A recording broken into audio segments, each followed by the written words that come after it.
नमस्कार, study mystery की YouTube channel में आपका हार्दिक स्वागत है। इस वीडियो में हम 12th क्लास के चैप्टर फर्स्ट की बात चर्चा कर रहे हैं, जिसका नाम है ठोस प्रावस्था अर्थात सॉलिड स्टेट। तो ठोस प्रावस्था पढ़ने के लिए हमें सबसे पहले यह जानना चाहिए कि ठोस किसे कहते हैं। तो आइए जानते हैं। ठोस ऐसे पदार्थ जिनके रचक अणु अगतिशील होते हैं, जिनके अणुओं में गतिशीलता नहीं पाई जाती, जिनका आकार तथा आयतन निश्चित होता है, वह क्या कहलाते हैं? ठोस पदार्थ कहलाते हैं। अब इस चैप्टर के अंतर्गत ठोसों को दो भागों में बांटा गया है। कौन कौन से भाग हैं? वह क्रिस्टलीय ठोस और अक्रिस्टलीय ठोस।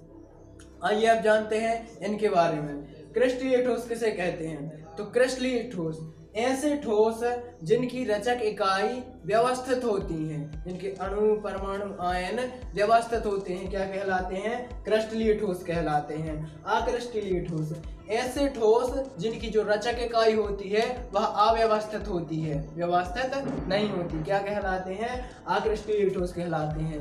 अब हम आगे चलकर इन दोनों के बीच में, क्रिस्टलीय ठोस और अक्रिस्टलीय ठोस के बीच में अंतर स्थापित करते हैं। तो आइए शुरुआत करते हैं।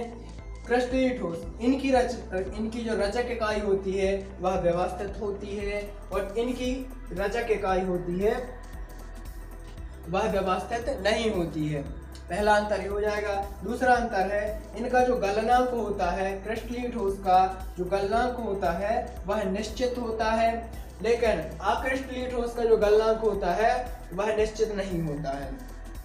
तीसरा अंतर ये है जो क्रिस्टलीय ठोस होते हैं वह क्या होते हैं? विषमदैशिक होते हैं और अक्रिस्टलीय ठोस होते हैं वह क्या होते हैं? समदैशिक होते हैं। तो चौथा अंतर है क्रिस्टलीय ठोस वास्तविक ठोस कहलाते हैं, क्रिस्टलीय ठोस वास्तविक ठोस कहलाते हैं तथा जो अक्रिस्टलीय ठोस होते हैं वह आभासी ठोस कहलाते हैं। उम्मीद करता हूँ आपको समझ में आया होगा। अब आगे की ओर कदम बढ़ाइए। अब जानते हैं हम कि जो ठोस प्रावस्था है, ठोस प्रावस्था के जो दो प्रकार हैं, क्रिस्टलीय ठोस और अक्रिस्टलीय ठोस। उसमें से जो क्रिस्टलीय ठोस है उसको कितने भागों में बांटा गया है? तो क्रिस्टलीय ठोस को बांटा गया है 4 भागों में। कौन कौन से भाग हैं? आयनिक ठोस, आणविक ठोस, सहसंयोजी ठोस और धात्विक ठोस। अब हम धीरे धीरे करके इनके बारे में जानने की कोशिश करते हैं। आइए जानते हैं आयनिक ठोस किसे कहते हैं। मतलब आयनिक ठोस ऐसे ठोस जिनकी रचक इकाइयां आयन से होती हैं, धनायन या ऋणायन। तो ऐसे ठोस जिनकी रचक इकाइयां क्या होती हैं? धनायन या ऋणायन होते हैं, क्या कहलाते हैं? आयनिक ठोस कहलाते हैं। जैसे NaCl और ZnCl2। इनको दो भाग में बांटा जा सकता है, Na+Cl-। इसी प्रकार इसको Zn2+ और Cl-। अब हम आगे चलते हैं। आणविक ठोस किसे कहते हैं? ऐसे ठोस जिनकी रचक इकाइयां क्या होती हैं? अणु होती हैं, क्या कहलाते हैं? आणविक ठोस कहलाते हैं। अब आणविक ठोसों को कितने भागों में बांटा गया है? आणविक ठोसों को बांटा गया है 3 भागों में। कौन कौन से भाग हैं? ध्रुवीय आणविक ठोस, अध्रुवीय आणविक ठोस और हाइड्रोजन बंध युक्त आणविक ठोस। अब हम देखते हैं ध्रुवीय आणविक ठोस किसे कहते हैं। तो ऐसे आणविक ठोस जिनको 2 भागों में बांटा जा सकता है, जिनको ध्रुवित किया जा सकता है, क्या कहलाते हैं?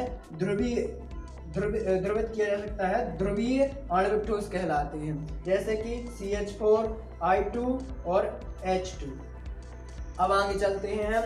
अध्रुवीय आणविक ठोस किसे कहते हैं? तो अध्रुवीय आणविक ठोस ऐसे ठोस जिनको 2 भागों में विभाजित नहीं किया जा सकता, जिनको ध्रुवित नहीं किया जा सकता, क्या कहलाते हैं?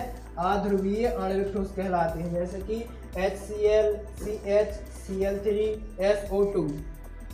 अब आगे चलते हैं हाइड्रोजन बंध युक्त आणविक ठोस। तो ऐसे आणविक ठोस जिनके मध्य में, जिनके रचक अणुओं के मध्य में क्या होता है? हाइड्रोजन बंध उपस्थित होता है, क्या कहलाते हैं? हाइड्रोजन बंध युक्त आणविक ठोस कहलाते हैं। ठीक, इनके उदाहरण क्या हो जाएंगे? NH3 और HF इसके उदाहरण हो जाएंगे। अब हम आ जाते हैं सहसंयोजी ठोस। सहसंयोजी ठोस किसे कहते हैं? तो ऐसे ठोस जिनकी जो रचक इकाइयां होती हैं वो क्या होती हैं? परमाणु होती हैं, क्या कहलाते हैं? सहसंयोजी ठोस कहलाते हैं। उदाहरण के लिए लिखा गया है हीरा और ग्रेफाइट, हीरा तथा ग्रेफाइट। अब आगे चलते हैं धात्विक ठोस। ऐसे ठोस, धात्विक ठोस क्या कहलाते हैं? ऐसे ठोस जिनकी जो रचक इकाइयां होती हैं वह धातुएं होती हैं, क्या कहलाएंगे? धात्विक ठोस कहलाएंगे। जैसे कि कॉपर और रजत, रजत को क्या बोला जाता है? चांदी। इस प्रकार से हम ठोस के जो भाग हैं क्रिस्टलीय ठोस, उनका हमने वर्गीकरण किया तथा उनके उदाहरणों के बारे में जानने की कोशिश की। उम्मीद करता हूँ वीडियो अच्छा लगा होगा। वीडियो अच्छा लगा हो तो वीडियो को लाइक कीजिएगा, शेयर और कमेंट जरूर कीजिएगा। और इसी प्रकार से आगे इसी मतलब केमिस्ट्री से रिलेटेड चीज़ें और इस 12th क्लास से रिलेटेड चीज़ें इस चैनल पर आती रहेंगी, तो हमारे चैनल को सब्सक्राइब कीजिएगा।